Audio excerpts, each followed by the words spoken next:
Decision लिए है party के हमारे तमाम बड़े लोगों से, एमएलए से और जुबली हिल्स के सीनियर लीडर्स और वहाँ के कॉरपोरेटर और शरीफ साहब की फैमिली, हमारे जो लेट कॉरपोरेटर है, हम लोग डिसाइड ये करें क्योंकि ये बाई इलेक्शन है और इस कांग्रेस गवर्नमेंट, रेवंत रेड्डी गवर्नमेंट को अभी 3 साल बाकी है और हमारा मानना ये है कि 10 साल जो बीआरएस के कैंडिडेट को मौका मिला, उनका सीएम था, इस कॉन्स्टिट्यूंसी को डेवलप नहीं कर सके और ये इस कॉन्स्टिट्यूंसी में 3,58,870 वोट यानी 3,98,785 के करीब वोटर्स है।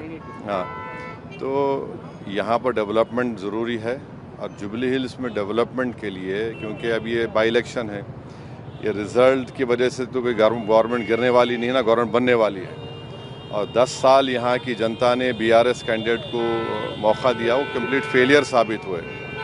और दूसरी बात यह है कि ये बाई इलेक्शन नहीं होता था अगर बीआरएस लीडरशिप उनके लेट एमएलए को टिकट नहीं देती, क्योंकि 2023 में वो बीमार थे, सब जानते थे, मगर उसके बावजूद भी आप उनको टिकट दिए।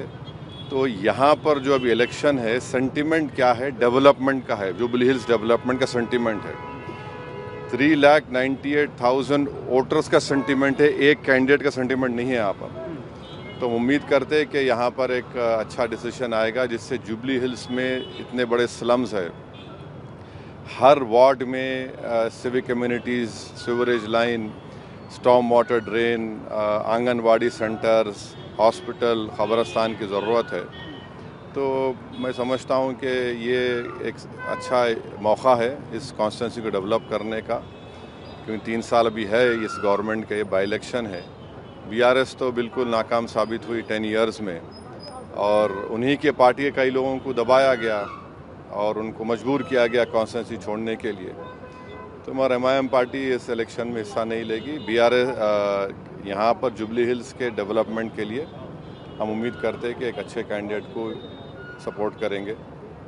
आप कैंपेन करेंगे सर जुबली हिल्स में? नहीं, मैं कैंपेन नहीं करूँगा।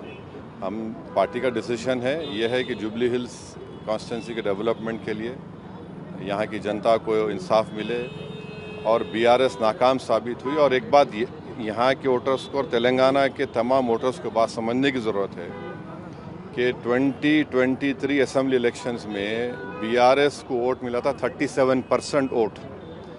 विद इन 5 मंथ्स जो पार्लियामेंट का इलेक्शन हुआ उसमें गिर के 15% हो गया। आप अंदाज़ा लगाइए कि कहाँ 15% और कहाँ 37%।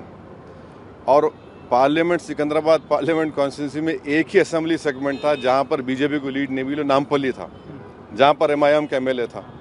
तो फिर ये क्यों हुआ? आप एक पार्लियामेंट सीट नहीं जीत सके और हमको इस बात का अप्रीहेंशन है कि बीआरएस का जो वोट गिर गया है वो बीजेपी को चला गया। तो इसलिए भी बहुत ज़रूरी है कि जुबली हिल में यहाँ पर बीजेपी को रोकने के लिए सब लोग मिलकर मेहनत करें।